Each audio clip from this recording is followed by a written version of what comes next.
Kolkata medical college এবং হাসপাতালে হলো এক বিশেষ বোন ম্যারো ট্রান্সপ্লান্টেশন। রক্তের ব্যাধিতে আক্রান্ত রোগীদের এই ধরনের প্রতিস্থাপন নতুন জীবন দিয়ে থাকে বলে জানাচ্ছেন চিকিৎসকরা।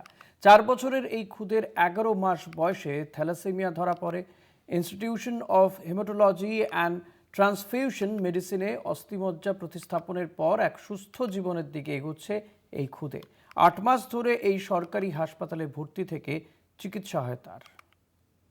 রক্তের ব্যাধিতে ভোগেন অনেকেই, এবং একদম প্রাথমিকভাবে যদি চিকিৎসা শুরু করা হয় খুব দ্রুত, তাহলে কিছু কিছু ক্ষেত্রে সেই রোগী ভালো থাকেন।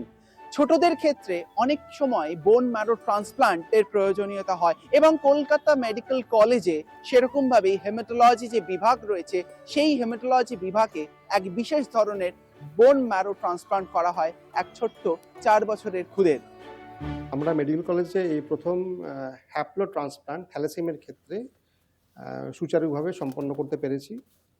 থ্যালাসেমিয়ার ক্ষেত্রে ট্রান্সপ্লান্টের জন্য এই বাচ্চাটির ক্ষেত্রে তার বাবার থেকে স্টেম সেল নেওয়া হয়েছিল। স্টেম সেলটি তারপরে এই বাচ্চাটির দেহে কন্ডিশনিংয়ের পরে প্রতিস্থাপন করা হয়।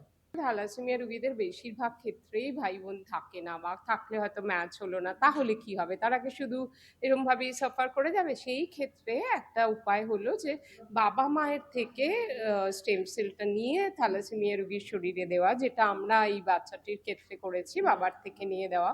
এটাকে বলা হয় হ্যাপ্লো আইডেন্টিক্যাল স্টেম সেল ট্রান্সপ্লান্ট। ছেলেকে ভালো করেছে, খুব ভালো চিকিৎসাও করেছে, ছেলে তাড়াতাড়ি সুস্থ হয়েছে। এখন ছেলে খুব ভালো আছে, আগে থেকে থ্যালাসেমিয়া রোগে আক্রান্ত ছিল।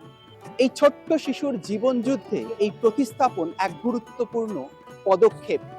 তাকে দেবে একটা সুস্থ জীবন।